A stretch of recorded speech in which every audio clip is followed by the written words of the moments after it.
Hola, ¿qué tal? Soy el pastor Eduardo Lara de la Iglesia Nueva Esperanza aquí en Creswell, Oregon, y me gustaría invitarte a tener un tiempo especial de adoración, tiempo para conectarte con Dios.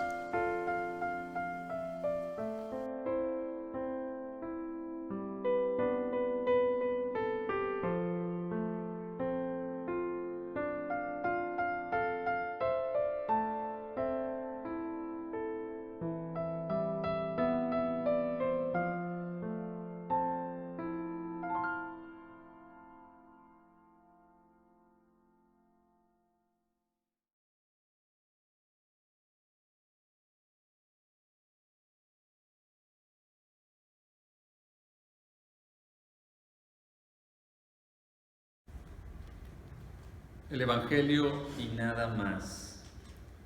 Los inicios del cristianismo tuvieron que sortear unos obstáculos y pruebas, y una de las pruebas que tenía era ver qué iba a hacer con las tradiciones y el cambio que el Evangelio traía a los que ya estaban adorando a Dios. Había una resistencia al cambio y también una falta de entendimiento de la gracia y del poder de Dios. Algunos judíos que creyeron en el Evangelio también se convirtieron en defensores de la circuncisión y querían que hacer que todos los cristianos, judíos y no judíos, cumplieran la ley de Moisés. Ahora, el problema de los inicios del cristianismo ahora no es externo, sino es interno, es de definición. ¿Cómo vamos a ser? ¿Vamos a ser judíos cristianos o solo cristianos? ¿Hay que añadir algo al sacrificio de Cristo para salvación o no? Entonces, en este pasaje que vamos a estudiar hoy,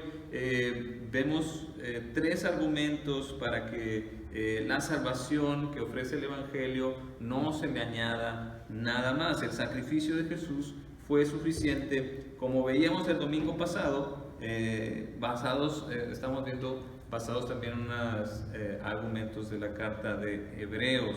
Y aquí en este pasaje que vamos a estudiar hoy, también vamos a ver unos argumentos. En la historia que veníamos contando del Evangelio, del cristianismo, de los inicios del cristianismo, empezamos el capítulo 15 de Hechos y nos habíamos quedado en que habían venido unos judíos cristianos que habían llegado a Antioquía, que era esta iglesia grande en esta ciudad grande donde enseñaban Pablo y Bernabé, y estos empezaron a enseñar que tenían que cumplir lo de la circuncisión y de todo eso, y si no, no eran salvos. Entonces eso provocó un conflicto ahí, provocó una discusión, y mandaron, la iglesia decidió, vamos a mandar a Bernabé y a Pablo a la iglesia en Jerusalén para aclarar esto. Entonces, aún en el viaje de Bernabé y Pablo a Jerusalén, estuvieron compartiendo de cómo Dios había trabajado a través de ellos, y muchos se alegraron al escuchar que también los no judíos alcanzaron salvación, y que ahora tuvieran a Dios en sus vidas. Pero al llegar a Jerusalén fueron bien recibidos por la iglesia, y los líderes ellos seguían dando testimonio de todo lo que había Dios hecho. Pero entonces, voy a leer ahí en Hechos 15:5, dice: entonces intervinieron algunos creyentes que pertenecían a la secta de los fariseos y afirmaron: es necesario circundar a los gentiles y exigirles que obedezcan la ley de Moisés. Los apóstoles y los ancianos se reunieron para examinar el asunto. O sea, los fariseos, el grupo que antes era de los fariseos y ahora habían creído en el cristianismo, empezaron a exigir. ¡Exigimos! Pues ya empezamos mal, ¿verdad? Es una pésima actitud. No entendieron bien el mensaje de Cristo, de que hay que ser mansos y sobre la gracia de Dios. En cambio, los apóstoles y los ancianos de la iglesia, ¿qué fue lo que hicieron? Se reunieron y escucharon. Van a examinar el asunto. Es tampoco la respuesta de ellos, no es tampoco uno ya cállense o no, sino vamos a examinarlo.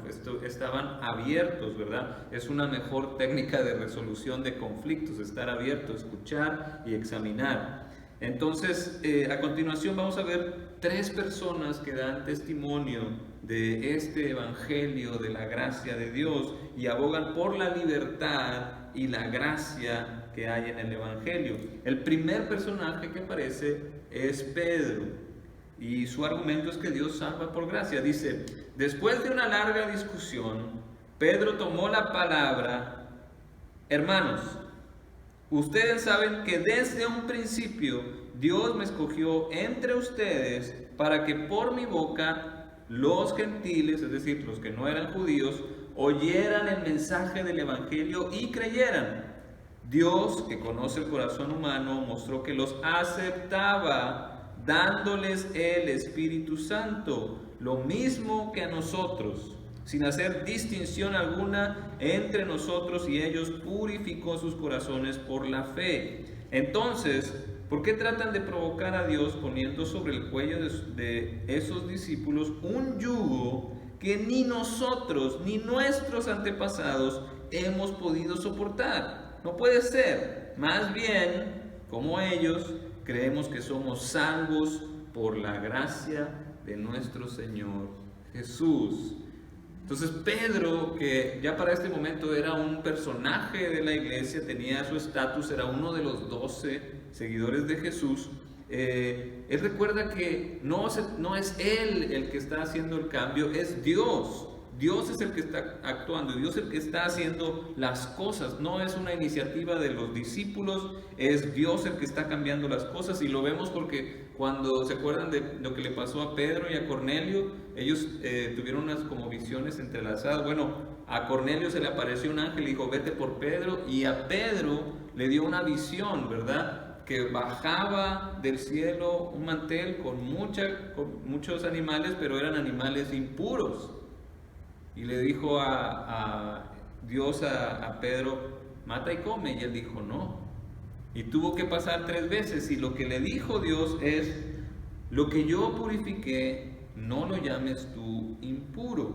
Y por eso dice: Dios, que conoce el corazón humano, mostró que Él os aceptaba dándoles el Espíritu Santo, lo mismo que a nosotros, sin hacer distinción entre nosotros y ellos, purificó sus corazones por la fe. La purificación era muy importante para los judíos, pero ahora la purificación se da por medio de la fe, no por ritos, ¿verdad? Es la fe la que purifica los corazones de los creyentes, no es por cumplir pactos o tradiciones pasadas, sino es la fe en Cristo lo que da la purificación, sin importar sea judío o no la persona, ¿verdad? El Espíritu de Dios llegó a ellos sin estar circuncidados, sin conocer la ley de Moisés. Ellos recibieron el Espíritu Santo. Entonces, dice Pedro, no es por eso, sino que es por la fe. Y esas sí que son buenas noticias. El Evangelio no es un yugo pesado. Aparte dice Pedro: ¿por qué ahora tratan de provocar a Dios poniendo sobre el cuello de estos discípulos un yugo que ni nosotros ni nuestros antepasados hemos podido soportar? Él sabía lo que era el yugo de la ley, y por eso dice Jesús: vengan a mí todos ustedes que están cargados y agobiados, y yo les daré descanso. Carguen con mi yugo y aprendan de mí, pues yo soy apacible y humilde de corazón, y encontrarán descanso para su alma, porque mi yugo es suave y mi carga es liviana.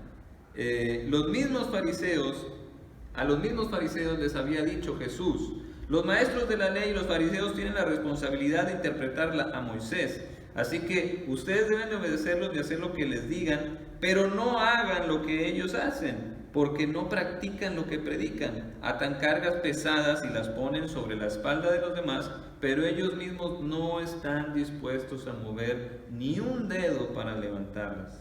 Entonces, ya sabemos cómo se las gastaban los fariseos. Por eso dice Pedro: ¿por qué tratan de provocar a Dios poniendo sobre el cuello de sus discípulos un yugo que ni nosotros ni nuestros antepasados hemos podido soportar? Y es lo que decía el domingo pasado con la carta de Hebreos: la ley no ha podido cumplir la función de purificarnos, de ayudarnos, porque seguimos haciendo sacrificios por nuestros pecados, seguimos batallando. Entonces dice, ¿por qué les quieren poner este yugo a ellos?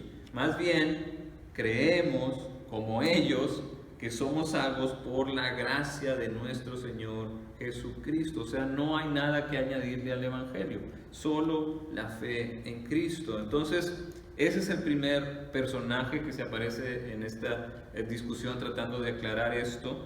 Y luego, fíjense lo que pasa en el segundo, aparecen otros dos personajes. Dice, toda la asamblea guardó silencio para escuchar a Bernabé y a Pablo, que les contaron las señales y prodigios que Dios había hecho por medio de ellos entre los gentiles. De nuevo, otra vez, ¿de dónde vienen las señales y prodigios?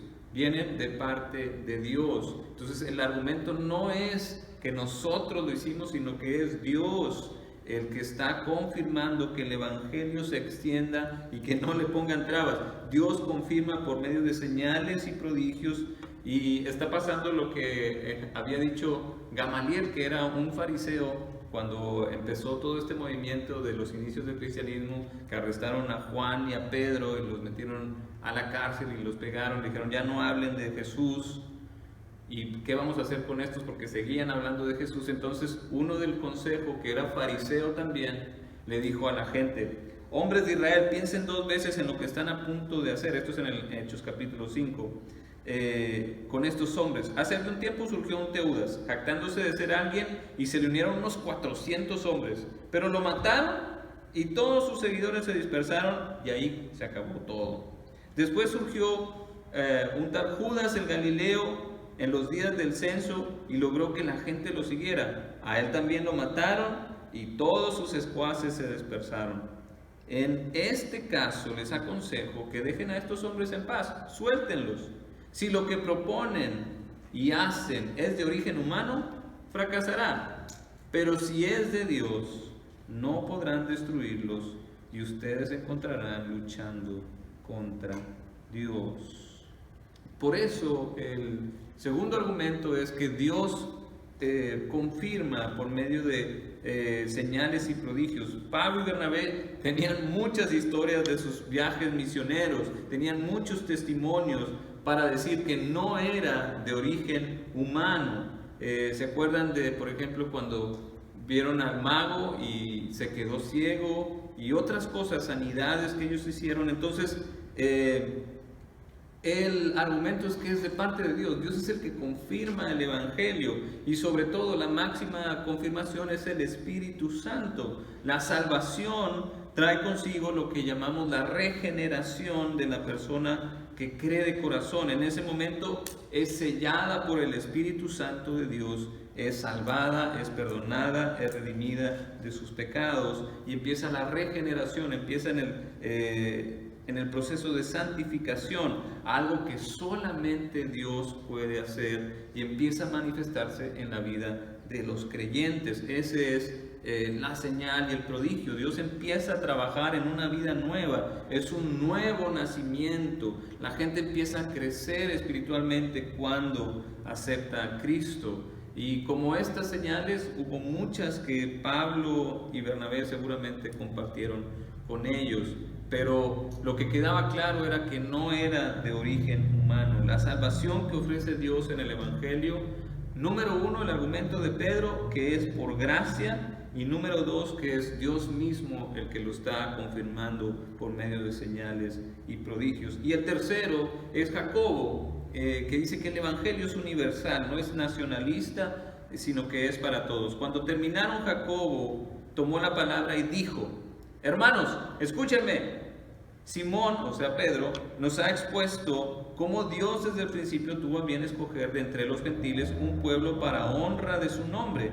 Con esto concuerdan las palabras de los profetas, tal como está escrito. Y aquí cita al profeta Amós: después de esto volveré y reedificaré la choza caída de David, reedificaré sus ruinas y la restauraré, para que busquen al Señor el resto de la humanidad, todas las naciones que llevan mi nombre. Así dice el Señor, que hace estas cosas, conocidas desde tiempos antiguos. Por tanto, yo considero, dice Jacobo, que debemos de dejar de ponerles trabas a los gentiles que se conviertan a Dios.